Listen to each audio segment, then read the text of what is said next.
Tapi sebelum kita bahas soal kali ini, jangan lupa di subscribe ya teman-teman. Kali ini kita akan bahas tentang soal SKD CPNS, yaitu TWK, tes wawasan kebangsaan ya teman-teman. Kita langsung masuk saja di soalnya ya teman-teman.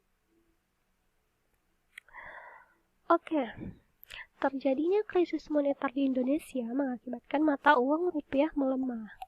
Bentuk bela negara yang dapat dilakukan warga negara Indonesia yaitu A. Menukar rupiah dengan mata uang asing, B. Melakukan impor kebutuhan pokok masyarakat, C. Menggunakan rupiah sebagai transaksi jual beli, D. Menggunakan dolar sebagai alat transaksi, atau E. Menabung uang dan tidak melakukan tindakan konsumtif. Pilih jawabannya nih teman-teman, yang mana? Nah, kalau menurut aku ya teman-teman, A ini, menukar rupiah dengan mata uang asing ini, dia tidak membantu mata uang rupiah yang sedang melemah ya teman-teman. Bukan wujud bela negara ini, dia menukar uang asing di saat mata uang rupiah melemah. Ini bukan teman-temannya. Bagian D, melakukan impor kebutuhan pokok masyarakat, ini juga bukan teman-temannya. Ini bukan wujud bela negara. Bagian C, menggunakan rupiah sebagai transaksi jual beli. Kayaknya kita simpan ya, kita lihat jawabannya D dulu dan E. Bagian D, menggunakan dolar sebagai alat transaksi, ini bukan, jelas bukan ya teman-teman. Karena kalau kita menggunakan dolar sebagai transaksi di saat mata uang rupiah melemah, itu tidak membantu warga negara Indonesia dalam menghadapi mata uang rupiah yang melemah ini teman-teman, karena dia menggunakan dolar. Seharusnya kita menggunakan rupiah. Dan bagian E, menabung uang dan tidak melakukan tindakan konsumtif, ini jelas bukan ya teman-teman. Jadi jawaban yang paling tepat adalah C, menggunakan rupiah sebagai transaksi jual beli. Kita lanjut ke soal berikutnya.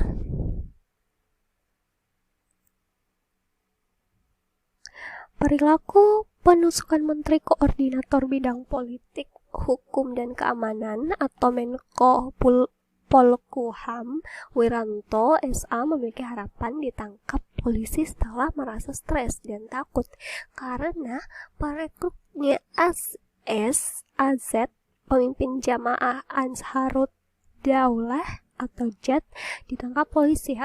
Hal ini termasuk pengamalan Pancasila Nah, jadi ada soal juga yang kayak gini teman-teman, dia tentang pengamalan Pancasila. Jadi diberikan kasus, kayak ini kasusnya Wiranto, penusukan.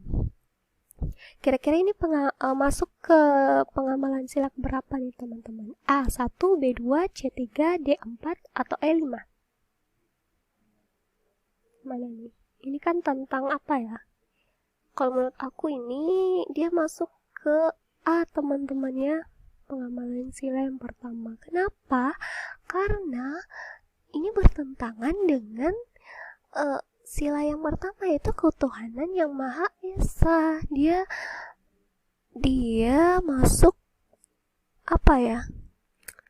Dia termasuk melanggar sila ketuhanan yang Maha Esa teman-teman. Dia membawa agama-agama. Dia ini pimpinan Jamaah Ansharud Daulah, ditangkap polisi karena menusuk si Menteri Koordinator Bidang Politik Hukum dan Keamanan atau Menko Polhukam, yakni Wiranto. Jadi ini melanggar sila yang pertama ya teman-teman.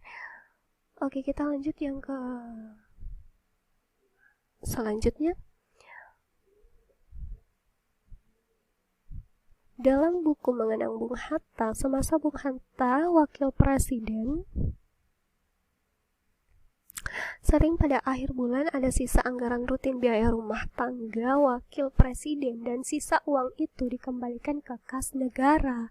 Sejalan dengan prinsip hemat dan jujur Bung Hatta, tidak satu rupiah pun uang negara dihamburkan untuk pengeluaran di luar kedinasan atau untuk kepentingan pribadi dan keluarga. Dari cerita tentang Bung Hatta di atas, sikap yang tercermin pada Bung Hatta adalah apa nih teman-teman sikap yang tercermin dalam Bung Hatta?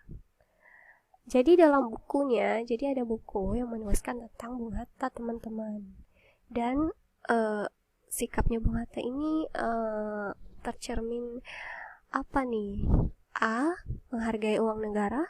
B. Menunjukkan seorang yang profesional. C. Menunjukkan seorang sosok yang berintegritas. D. Menunjukkan sikap bela negara. Atau E. Menunjukkan sikap sederhana. Teman-teman, menghargai uang negara ini bukan ya, karena di sini dikatakan hemat, prinsip hemat dan jujur. Menghargai uang negara bukan, dia menunjukkan soal yang profesional. Ini juga bukan ya teman-teman, karena profesional di sini tentang suatu pekerjaan ya. Dan C menunjukkan seorang sosok yang berintegritas. D menunjukkan sikap bela negara, atau yang menunjukkan sikap sederhana. Ini menunjukkan sikap bela negara ini bukan ya teman-teman, karena bela negara itu dia tentang pembelaan suatu negara yang kayak hal-hal yang dilakukan gitu untuk negara. Kalau menunjukkan sikap sederhana, ini juga bukan ya teman-teman, dan jawaban yang tepat adalah bagian C, menunjukkan seorang sosok yang berintegritas. Oke, teman-teman. Jadi Bung Hatta di sini dia sosok yang berintegritas karena dia tuh hemat dan jujur. Nah, hemat dan jujur ini salah satu bentuk sifat seorang yang berintegritas, teman-teman. Kita lanjut. Keberagaman yang ada selain menjadi kekayaan bangsa, ternyata juga berdampak negatif dengan munculnya isu-isu sara yang berujung konflik. Salah satu hal yang dapat memicu munculnya konflik yang dilatar belakangi agama adalah A. Membandingkan aturan beragama kehidupan masyarakat. B. Membaca kitab-kitab untuk memperkuat keimanan dan ketakwaan. C. Menjalin interaksi dengan warga yang berbeda agama. D. Mempelajari ajaran agama lain.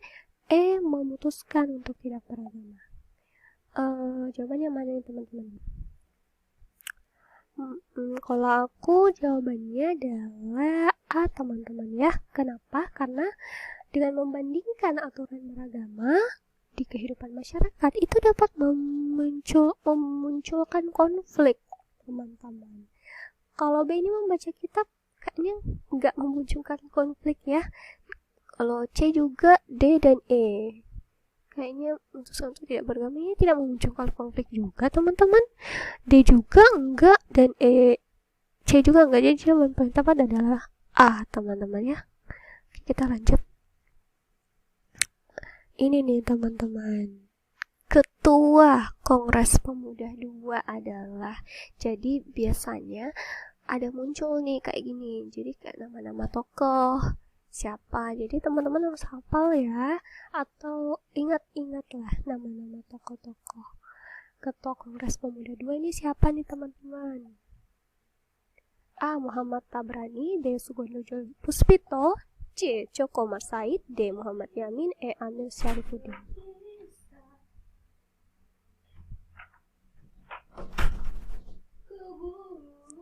Jawaban yang paling tepat adalah B.